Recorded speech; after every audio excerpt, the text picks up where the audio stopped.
Ողջույն հարգելի հետևորդներ, եթերում է IBC լուրերն է, ես Գառնի Մթաֆյանն եմ, կարևորը նախ համառոտ։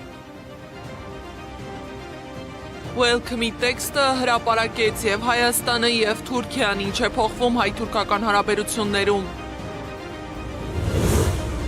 Շարունակվող վանդալիզմ ու անպատժելիություն, Ադրբեջանը օկուպացված Արցախում ազատամարտիկների գերեզմանոց է պղծել։ Եվրոպական խոստումներ և հայկական իրականություն, ԵՄ ճանապարհ, թե քաղաքական պատրանք Բրյուսելում Հայաստանին սպասում են։ Հոգեբանական ազդեցության լաբորատորիա, քաղաքագետը քաղաքացիական պայմանագրի նախընտրական քարոզարշավի մասին։ Հերթական վիճաբանություն ծեծ կրտուքը Արարատի մարզում դեպքի վայրում գտել են ավտոմեքենաներ, որոնց վրա կան առնանման հետքեր։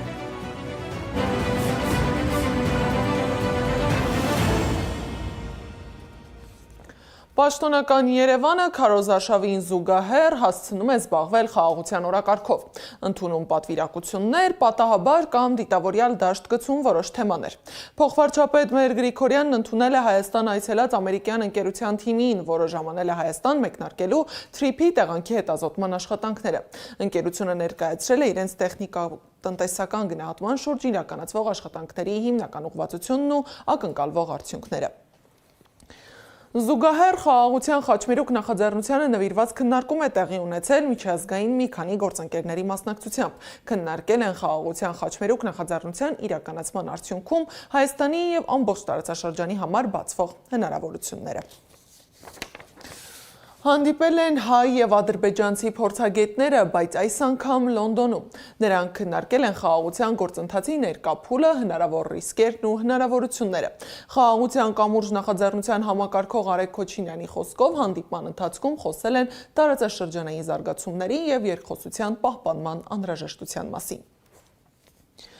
Միաժամանակ հետաքրքիր տվյալներ են հրապարակվել Հայաստանի զբոսաշրջային հոսքերի վերաբերյալ։ Փաստ-Ինֆոն գրում է, որ այս տարվա առաջին 3 ամիսներին Հայաստան որպես զբոսաշրջիկ այցելել է 10 ադրբեջանցի, ընդ որում ըստ պաշտոնական վիճակագրության նրանք երկրում մնացել են միջինը 38 օր։ Թե ովքեր են եղել այդ այցելուները և ինչ ծրագրի շրջանակում են գտնվել, Հայաստանում պաշտոնական պարզաբանում չկա։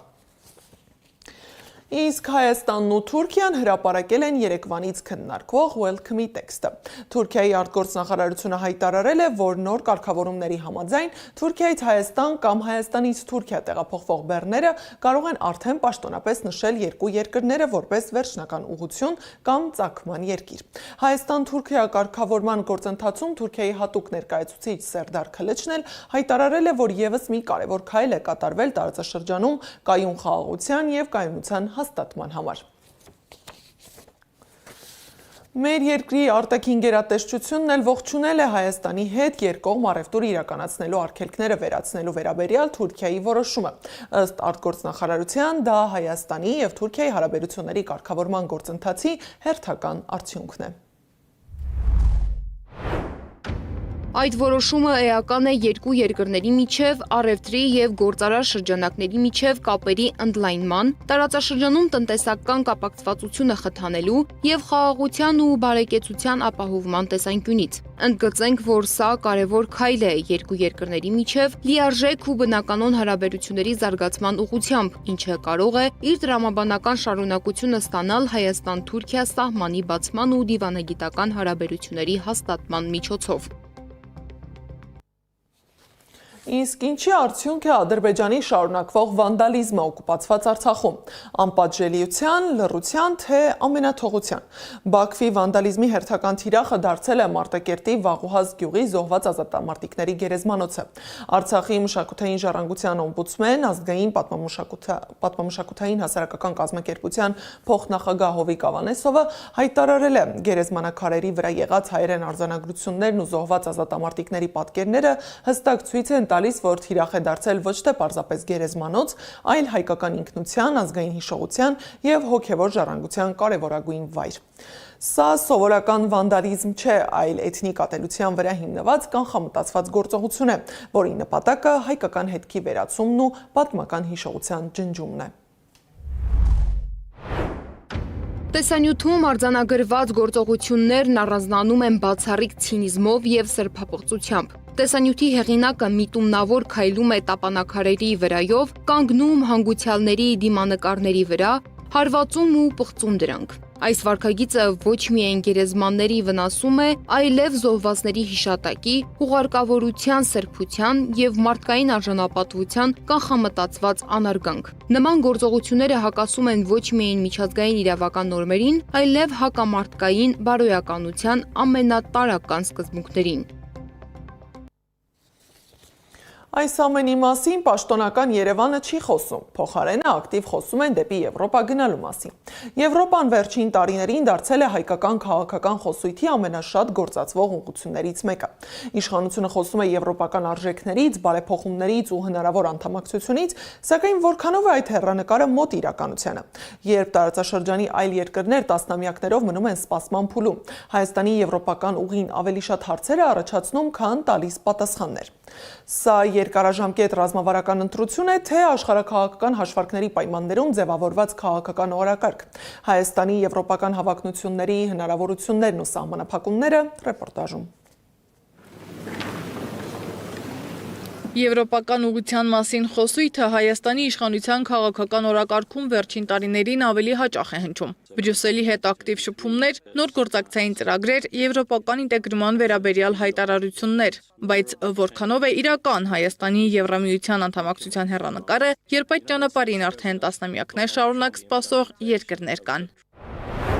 Իսկ ով ասաց, որ Հայաստանի իշխանությունը վստահ է, որ Եվրամիության անդամ է դառնալու եւ ընդհանրապես ես կարծում եմ պարզապես տպավորություն է, թե Հայաստանը կանգնած է ընտրության առաջ Եվրամիություն թե ԵԱՏՄ։ Իհարկե, բավական լայն տարածված է այդ հարցադրումը մեդիա փորձագիտական միջավայրում, բայց իրական քաղաքականության ռեժիմում ոչ Երևանն է այսպես համոզված կամ հավատացած, որ դառնալու է Եվրամիության անդամ, եւ ոչ էլ կա ընդհանրապես այդպիսի խնդիր։ Հայաստանը 2021 թվականից փոքր քայլերով փորձում է մոտենալ Եվրամիությանը, սակայն փորձագետների կարծիքով այդ ճանապարհը ոչ միայն չափազանց երկար է, այլև այս պահին գործնական հեռանկար չկա։ Նրանք ընդգծում են ԵՄ անդամակցությունը քաղաքական հայտարարություններով չի սկսվում եւ առավել եւս արագ չի ավարտվում։ Որպես օրինակ մատնանշում են Վրաստանն ու Ուկրաինան, հիշեցնելով, թե ինչ մարտահրավերների առաջ կանգնեցին այդ երկրները եվրոպական ուղղությունը ընտրելուց հետո։ Մեր տարածաշրջանը, մասնավորապես Վրաստան, Հայաստան, Ադրբեջան,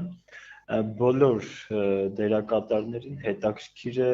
իր ամբողջության մեջ։ Առանձին վերցրած այս երկրները որևէ առանձին մեծ հետաքրքրություն չեն ներկայացնում ոչ Ռուսաստանի համար, ոչ Արևմուտքի համար։ Եվրամիության անդամ դառնալու երկար ճանապարհ է անցել նաև Թուրքիան։ Անկարան շուրջ 3 տասնամյակ սպասեց անդամակցության գործընթացի առաջխաղացմանը, սակայն ի վերջո այն փաստացի սառեցվեց։ Եթե Վրաստանը, Ադրբեջանը,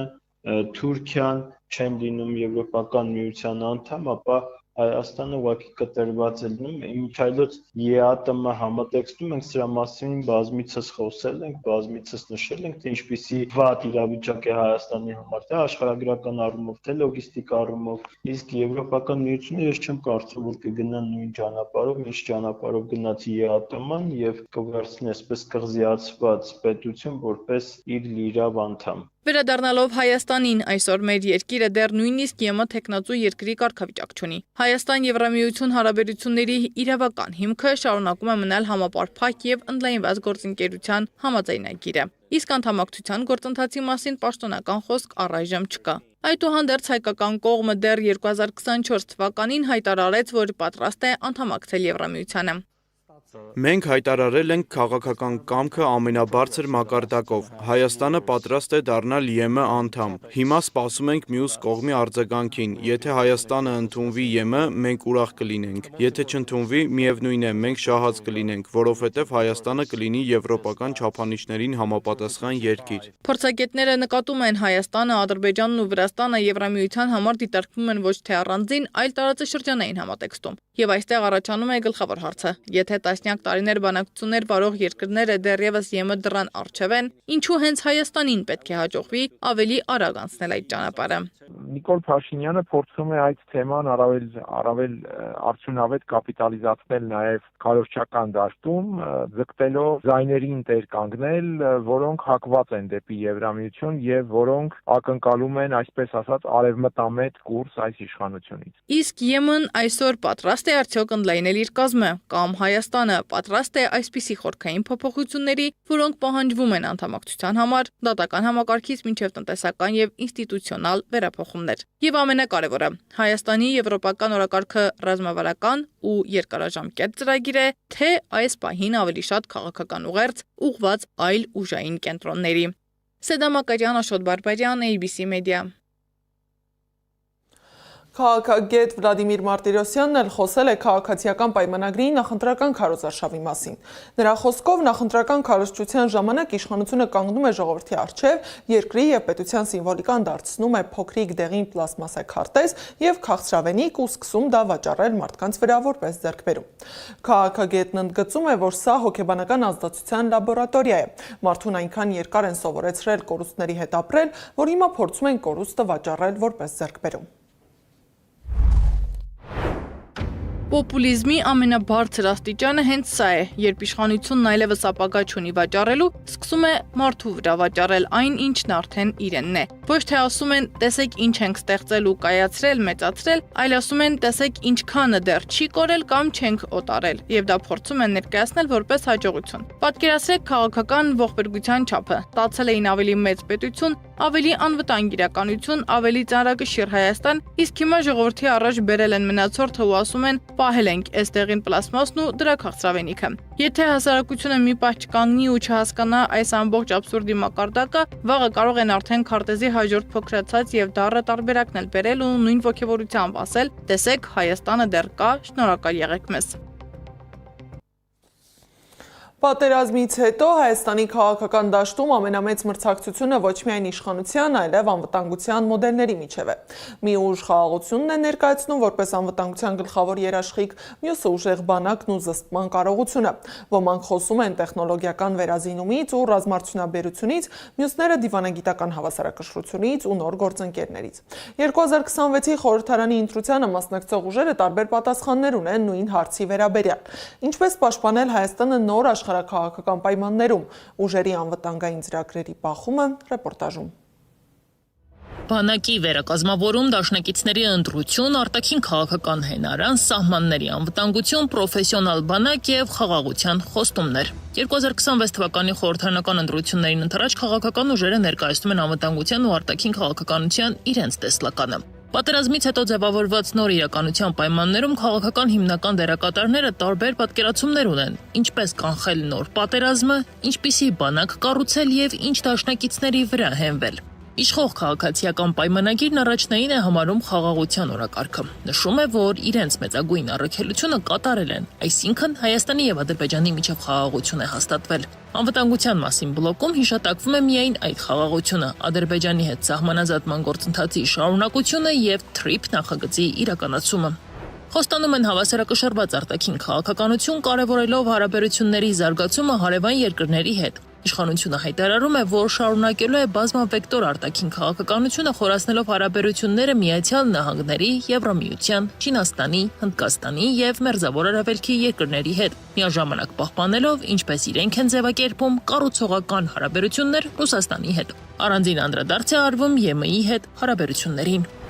Հայաստան դաշինքի ծրագիրը սկսվում է պաշտպանված Հայաստան վերտառությամբ։ Դաշինքի անդամները կարևորում են բանակը, դրա արդիականացումը, տեխնոլոգիական վերազինումը։ Խոսում են ռազմարդյունաբերության թռիչքի, զինվորական պատվո փաթեթների, մարտունակ պահեստազորի եւ տարածքային պաշտպանության անհրաժեշտության մասին։ Այդ դրույթները ԿՊ-ի ծրագրում բացակայում են։ Արտաքին քաղաքականության մասին խոսելիս Հայաստան դաշինքի ծրագրում հիշատակվում է ՀԱՊԿ-ը եւ BRICS-ը։ Գործընկերային հարաբերություններ են ակնկալում ինչպես ԵԱՏՄ-ի, այնպես էլ Միացյալ Նահանգների եւ Եվրամիության հետ։ Անվտանգության հարցում սեփական մոտեցումներն է ներկայացնում նաև ուժեղ Հայաստանը։ Կուսակցության անվտանգային թիմի ղեկավարը լեգենդար հետախույզ պատերազմի հերոս Արթուր Ավանեսյանն է, Կանդազը։ Սամվել Կարապետյանի շուրջ ձևավորվող քաղաքական ուժը խոսում է ուժեղ Հայաստան հայեցակարգի մասին, պնդելով, որ խաղաղությունը հնարավոր է միայն հզոր եւ տեխնոլոգիական բանակի առկայության դեպքում։ Խոստանում են ներդնել խելացի սահմաններ, համալիր համակարգը, որն իրենից ներկայացնում է արհեստական բանականության հիման վրա սենսորային ցանցեր եւ ինքնավար հարվածային միջոցներ։ Խոստանում են նաև ստեղծել ռազմական հետախուզության եւ կանխատեսման համակարգ սպառնալիքները վաղ փուլում հայտնաբերելու նպատակով։ Ցանկանում են արդյունաբերական համալիրների ստեղծում եւ հոբ համակարգի այնպիսի զարգացում, որի շնորհիվ Հայաստանի երկինքը կլինի ամբողջովին պաշտպանված։ Դիվանագիտության ոլորտում ուժեղ Հայաստանը խոստանում է բերել ուժեղ դիվանագիտություն, իրական խաղաղություն եւ բացառում է զիջումային քաղաքականությունը։ Իսկ Բարգավաճ Հայաստան կուսակցությունը առաջարկում է քաղաքականություն, որի առանցքային սկզբունքն է տարածաշրջանում ռազմավարական հավասարակշռության վերականգնումն ու պահպանումը, քաղաքական, ռազմական եւ տնտեսական հարթություններում որպես հակամարտությունների կանխարգելման եւ երկարաժամկետ կայունության ապահովման հիմք։ Գագիկ Ծառուկյանի քաղաքական ուժը հայտարարում է բազմավեկտոր արտաքին քաղաքականության մասին, Ռուսաստանն ու Իրանը դիտարկելով որպես տարածաշրջանային անվտանգության հիմնական գործընկերներ, իսկ Միացյալ Նահանգներն ու Եվրամիությունը տնտեսական եւ տեխնոլոգիական զարգացման ուղղությամբ կարևոր գործընկերներ։ Ծրագրում նշվում է նաև Թուրքիայի հետ հարաբերությունների փուլային կարգավորման, Վրաստանի հետ ենթակառուցվածքային գործակցության եւ Ադրբեջանի հետ խաղաղ կարգավորման անհրաժեշտության մասին, բայց առանց զիջումների։ Միաժամանակ շեշտվում է ռազմագերիների վերադարձի, Արցախի հայության իրավունքների պաշտպանության եւ արտաքին ճնշումներից անկախ որոշումների կարեւորությունը։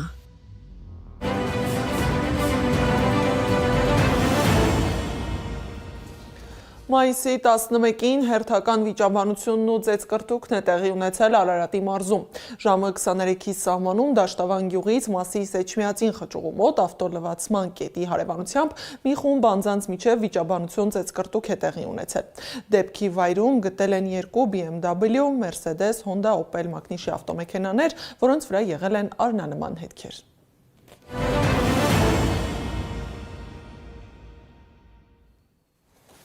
Միջազգային լրահոսից Իրանի պաշտպանության նախարարության պաշտոնական ներկայացուցիչը հայտարարել է, եթե ԱՄՆ-ն դիվանագիտության ոլորտում չընդունի Իրանի ժողովրդի օրինական եւ հստակ պահանջները, նա պետք է սպասի մարտի դաշտում իր պարտությունների կրկնությանը։ Նրա խոսքով հակառակորդի ցանկացած նոր սպառնալիք, հարձակում կամ ագրեսիա միանշանակ կարժանանա անհապաղ, վճռական եւ վերջնական պատասխանի, որը կստիպի զղջալ իր գործողությունների համար։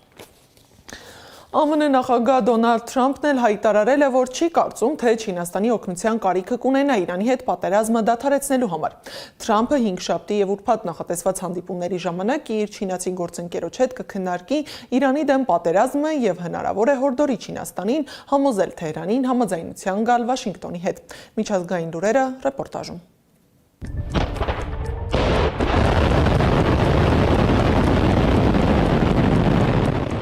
Սարմատն աշխարհի ամենահզոր հրթիռային համակարգն է։ Դրա ընդհանուր հզորությունը 4 անգամ ավելի մեծ է, քան արևմտյան ցանկացած համարժեքի հզորությունը, հայտարարել է Ռուսաստանի Դաշնության նախագահ Վլադիմիր Պուտինը։ Նա նշել է, որ այս տարվա վերջին Սարմատը կանցնի մարտական հերթապահության։ Իսրայելը երկաթե գմբեթ հակահրթիռային պաշտպանության համակարգեր եւ սպասարկող անձնակազմ է ուղարկել Արաբական Միացյալ Էմիրություններ Իրանի հետ հնարավոր պատերազմի պայմաններում երկրի պաշտպանությունն ուժեղացնելու համար, հայտարարել է Իսրայելում Միացյալ Նահանգների դեսպան Մայք Հաքաբին։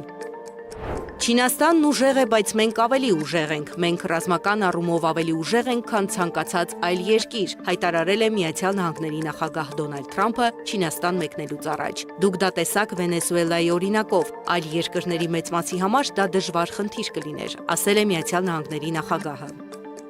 ԱՄՆ-Իրան բանակցություններն ունեն ինչպես բարդ, այնպես էլ դրական կողմեր։ Երկու կողմն էլ ցանկանում է, որ պատերազմն ավարտվի եւ Հորմուզի նեղուցը բացվի։ Դոհայում ասուլիսի ժամանակ հայտարարել է Թուրքիայի արտգործնախարար Հաքամ Ֆիդանը։ Հուսով ենք դրանք արդյունքի կհասնեն։ Մենք նույնիսկ չենք էլ ուզում այլ կերպ մտածել, նշել է նա։ Եվրամիությունն Իսրայելի դեմ պատժամիջոցներ կիրառելու հավաքական որոշում է կայացրել։ Կարծում եմ, մոտ ապագայում համաշխարհային հասարակական կարծիքն ավելի խիստ կարձագանքի Իսրայելի էքսպանսիոնիստական քաղաքականությանը, նշել է Ֆիդանը։ ԱՄՆ պետքարտուղար Մարկո Ռուբիոն քննարկման առարկա է դարձել։ Ամերիկացի բարձրաստիճան պաշտոնյան Չինաստան է մեկնել այն նույն մարզահագուստով, որը կրել է Վենեսուելայի նախագահ Նիկոլաս Մադուրոն ԱՄՆ-հատուկ ծառայությունների կողմից առևանգման պահին։ Նախագահական ինքնաթիռում Ռուբիոյի լուսանկարը հրապարակել է Սպիտակ տան հաղորդակցության տնօրեն Սթիվեն Չունգը։ Հրաժարականի մասին նախարարների կոչերին ի պատասխան Մեծ Բրիտանիայի վարչապետ Քիր Սթարմերը հայտնել է, որ կշարունակի կառավարել երկիրը։ Սթարմերի վրա ճնշում է գործադրվում օրերս տեղական ինքնակառավարման մարմինների ընտրություններում նրա ղեկավարած լեյբորիստական կուսակցության խոշոր պարտությունից հետո։ Այս հայտարարությունից հետո բրիտանացի 3 նախարար հրաժարական է տվել։ Նշվում է, որ սպասվում են այլ նախարարների հրաժարականներ ևս։ Եվ վերջում, Առողջապահության համաշխարհային կազմակերպության ղեկավար Թեդրոս Ադհանոմ Ղեբրեյեսուսը հայտարարել է, որ հանտավիրուսից տուժած Բոսանավի վերջին ուղևորների տարհանումից հետո վիրուսի ավելի լայնածավալ բռնկման որևէ նշան չկա։ Կազմակերպության ղեկավարը նախազգուշացրել է, որ իրավիճակը կարող է փոխվել եւ դեռևս կարող են լինել վիրուսի հաստատման նոր դեպքեր։ Հոնդիուս Բոսանավը երկուշաբթի լքել է Իսպանիայի Թեներիֆե կղզին։ Այն ուղևորվել է դեպի հոլանդական Ռոտերդամի նավահանգիստ։ Զարա Սարգսյան, Անդրանիկ Մանսուրյան, ABC Media։ Այս ժամի համար նախատեսել էինք այսքանը, շարունակեք հետևել մեզ սոցիալական բոլոր հարթակներում, ժամը 18-ին եթերում կլինի ABC Newsroom-ը։